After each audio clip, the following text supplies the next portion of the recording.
Hello friends, welcome to Finance MCQ. I am CA Pritam Sangwan and today we will be discussing source of finance, which is very important topic from your finance subject of paper 2 of SEBI grade A exam journal stream. Friends, this technical syllabus is of 100 marks in phase 1 and it has 2/3 weightage in phase 2 of your SEBI grade A exam. And friends, you can find entire technical syllabus of SEBI grade A exam chapter wise, topic wise on Finance MCQ website in MCQ question format.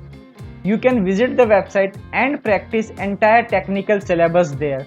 I have put the website link in the description box below. So let's begin. Friends, source of finance we can bifurcate into two parts. First, we have external source of finance. Then we have internal source of finance. Friends, in external source of finance, we have share capital. Some of you might be wondering why share capital is external source of finance and not part of an internal source. So friends, just remember that under share capital, we can raise funds from public at large, and public is outsider and not part of within the company. Hence, we can call it as an external source of finance and not a part of internal source of finance. So just remember this. Then next we have debts or borrowing under external source of finance. And friends, in internal source we have retained earning. Friends, this is a broad classification of source of finance. So let's discuss all these in detail one by one. Friends, in external source of finance we bifurcate it into two parts, that is share capital and debts and borrowing. So under share capital we have equity share capital and preference share capital. So let's discuss both of these one by one. Friends, what is equity share capital? Friends, it is a source of permanent capital, which means that we don't need to repay back this capital to the owners and it will remain with the company. And friends, holders of equity shares is known as equity shareholders or just shareholder. Friends, equity shareholders are the owners of the company.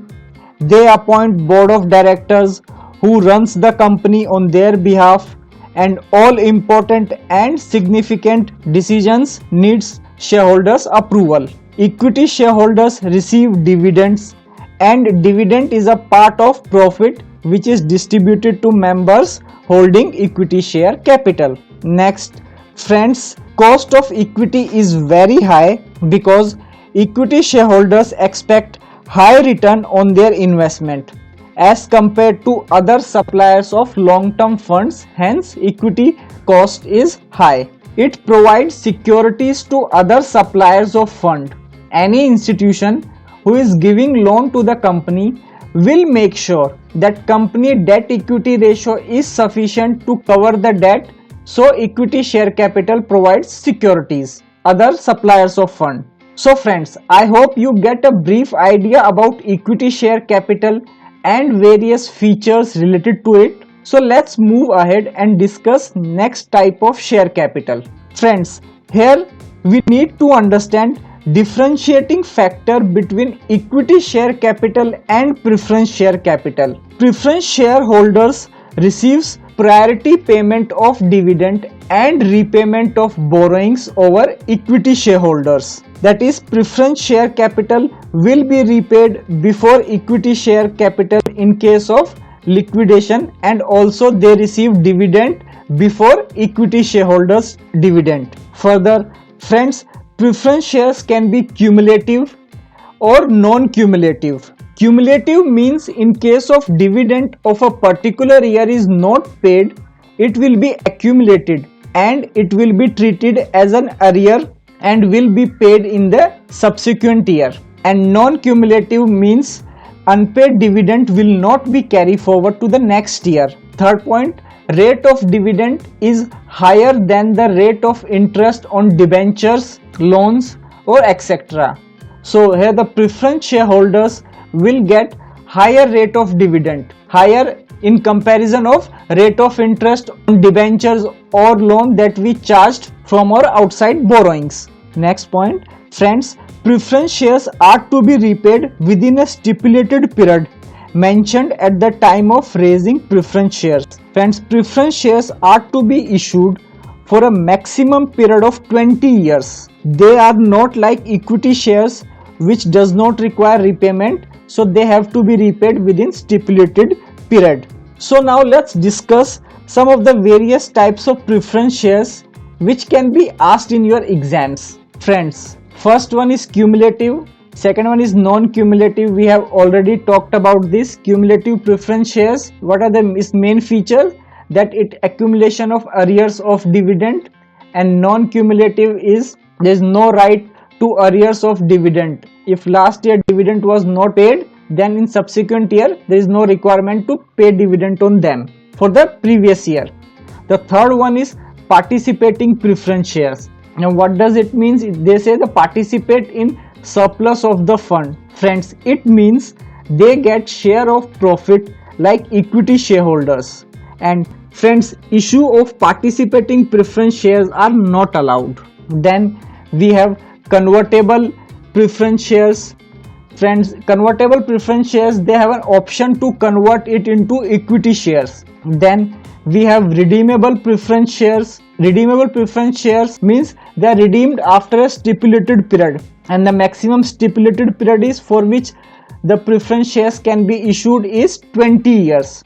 Now the question comes, what about irredeemable preference shares?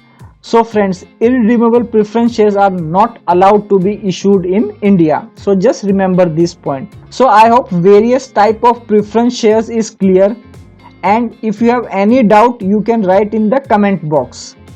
So now let's move further and discuss other source of finance. So friends, in external source of finance we have discussed share capital portion. Now let's move to debt borrowing as a source of finance. In that we have debentures and bonds, we have loan from financial institution, and we have other source of external finance. So let's discuss them one by one. Friends, first we have debentures. So friends, debentures are issued on the basis of trust deed, which has all the terms and conditions. It is like a loan only, where you have mentioned all the terms and conditions related information in the trust deed. Friends, debentures are issued in different denomination ranging from 100 to 1000 normally. For example, if a company plan to raise say rupees 10 crore, denomination is rupees 1000, so the company will issue 1 lakh debenture of rupees 100 each. Then debenture can be either secured or it can be unsecured. Then cost of debt is low in case of debenture. Why? Because interest payment is allowed as an expense before tax, and then interest is payable whether profit or no profit by the company. So it's very important to know that in debenture interest payment is obligatory. It has to be paid whether there is a profit or not by the company, and if it is not paid then it amounts to a default. So I hope the basic meaning of debentures and its feature is clear. So let's move further and discuss the next point. Now friends, let's discuss some categories of debenture. First category is non-convertible debenture.